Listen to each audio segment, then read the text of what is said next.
TJ Hockenson is back and will play Sunday night versus the Colts, and the Vikings couldn't be happier, including Kevin O'Connell, who had some high praise for his tight end as they need him back on the field. And we have the rest of Thursday's injury report as we head into the final injury report on Friday, as we head into this pivotal game against the Colts on Sunday night. We're going to be breaking down all of that in this episode of Vikings Digest, but first make sure to hit that subscribe button and click the bell icon so you don't miss any and all updates when they drop as the season continues with this channel. And with that, let's hop into the first topic of the day, which is TJ Hockenson is back. So it was announced today that TJ Hockenson is very likely to play on Sunday night versus the Colts, coming off of the IR after that horrible ACL injury. And Hockenson himself was speaking on the injury recovery, saying, "You really do have to stay patient with something like this. I've felt good for months now, but there's to actually go out there's data that says 9 months is the key. And so just having to wait till then has been something that's been very hard for me." And Kevin Seifert of ESPN did elaborate in his article of the impact that Hockenson is going to have, but he did say how Vikings Vice President of Player Health and Performance Tyler Williams and his staff tried mimicking the workload of full-length practices in the early season portion of rehabilitation, so the 27-year-old tight end was close to football shape when he was diagnosed to return. And according to Hockenson, they use RFID, radio frequency identification technology, to track all of his on-field movements, including his daily number of accelerations and decelerations and the total amount of yards per run. And Hockenson himself did speak on this wacky scientific just formula as to how they're going to break this down. He said, "I was trying to keep up with the team as much as I could. So if they were at 3,500 yards, I'd be trying to hit 3,500 yards. If they're at 4,000, I'd be trying to hit 4,000. And obviously some of that's just jogging and stuff, but the majority of it is routes and speed lines. If they're at 15 accelerations and 15 decelerations, that's what I needed to get to." It is incredible how far the technology has come and how well the Vikings have used that. So it is no surprise that the Vikings do have a great medical staff. They do have a great culture of the staff that they have there. It's always voted one of the best organizations to work for by the Associated Press and by players in the league, as far as just the stadium as well. Maybe not the field quality. We know how people have said about that, but just the overall atmosphere, the culture, and the environment of being in Minnesota with this Vikings team is something that people love. And to have their healthcare just coming up like this and just being a pivotal part with this technology goes so well for Hockenson's recovery. And it's so awesome that we finally have him back on the field. And it just goes to show that with Kevin O'Connell saying with TJ Hockenson, he provides such an incredible asset in the interior of our pass game. He works in conjunction with our wide receivers, or maybe even Aaron Jones in and out of the backfield. So this is also something that is a big key as to why the Vikings do need Hockenson back. He is somebody that can help in all elements of the game. He's somebody who has helped and will help with Aaron Jones. He's definitely going to get a little bit more attention, so to ease it off of Aaron Jones to head out to the flat or to head out on those screens, or just in general, just having another route runner. This is something that the Vikings have been missing, especially over these past few weeks. We had that drop by Jalen Nailor that could have been an easy touchdown. And Hockenson was in. Maybe you target him in the end zone on that one, or just near the end zone.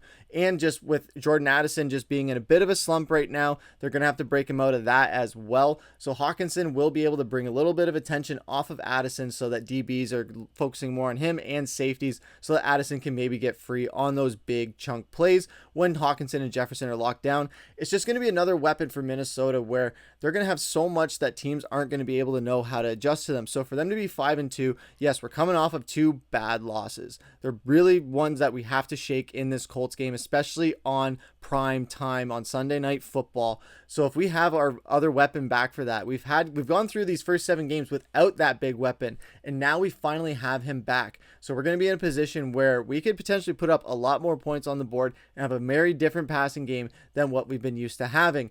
And speaking of what Hockenson's impact has had since they acquired him at the end of the 2022 deadline, it's wild to think how tight end heavy they became in the 25 regular season games between them signing him and Hockenson's injury. Over that period, they targeted Hockenson 8.56 times per game, more than any tight end except Travis Kelce. The targets were productive as well, and the stats itself do speak for themselves. He was very productive. He snagged 155 out of 213 targets for a 72.8 percentage, and for 1,479 yards, averaging 9.5 yards per catch and 8 touchdowns, ranking second among tight ends in that span with 3 first downs per outing as an average. So this is just backing up what I just said, where this is something where Hockenson is one of the key elements of this offense. We've been able to go 5-2 without him. So if we have him, yes, our defense is struggling a little bit now that teams are starting to figure us out, particularly veteran quarterbacks.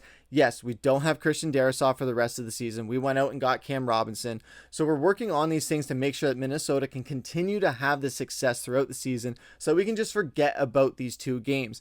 And what Kevin O'Connell said a few months back as well, or a few weeks back, I should say, as the season got underway, saying that he's been very vocal about his confidence in the tight ends room, not only as they've been operating, but getting one of the top players at the position is always going to be a jolt, especially with how we've built our system. Really, since TJ arrived here, going back to 2022, when he arrived mid-season like he did, and immediately made an impact, was a huge part of our offense.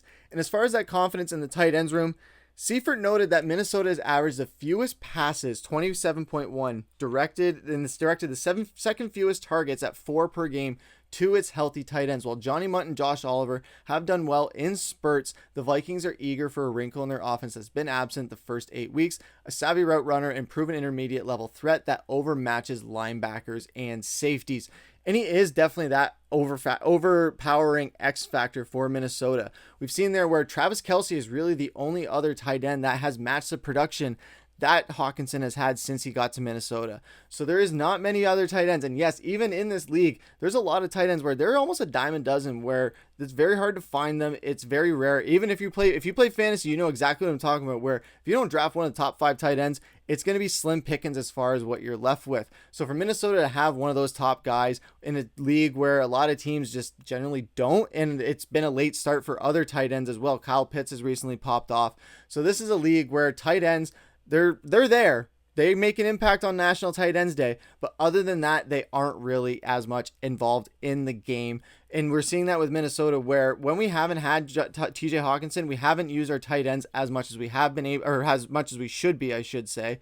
And as well as we don't have that just threat where we're relying on them for big chunk plays, or to just rely on them when all other reads are just taken. So we don't want to have to just go to our tight end when all of them are taken. The tight end isn't a check down. The tight end is a bigger wide receiver that can also run block. You don't want to use him as if he's just a check down guy, because he's just going to get you a few yards here and there, especially with a guy like Hockenson. So having him back, I'm super pumped. How are you guys feeling? I can't wait to see him back on the field on Sunday. It's been a long time coming, especially against a team that we had a very wild game against last time we played them, with the most amazing comeback in NFL history. You can tell me if I'm wrong, but any Vikings fan will tell you that that was the best comeback in NFL history against the Colts in that December game, in that whiteout game.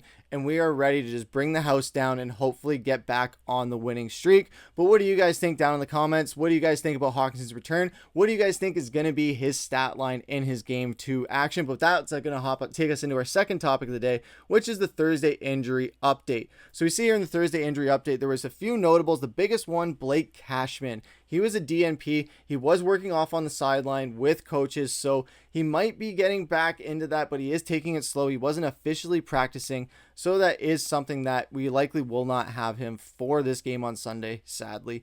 But it is going to be something where if we can get him back as soon as possible, absolutely we're going to take it, but we don't want to rush it. Still early in the season. Our defense still has a chance to really bounce back. We're going to be going against another veteran quarterback in Joe Flacco, so that's going to be really tough to deal with. When we thought we would go against an inexperienced Anthony Richardson, now we get Joe Flacco, who is a Super Bowl MVP, unfortunately, and playing against this Vikings defense.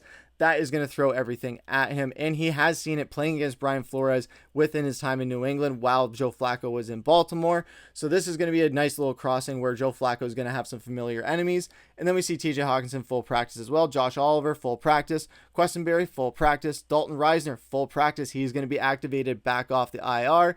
And then we have also some other ones where it was DNP, but for the most part, Minnesota is looking pretty poised to have a fairly healthy roster heading into this game. Blake Cashman being the biggest one that we're not going to have. He is our play caller on defense, but we're going to have to roll with Kamu in there again for another game.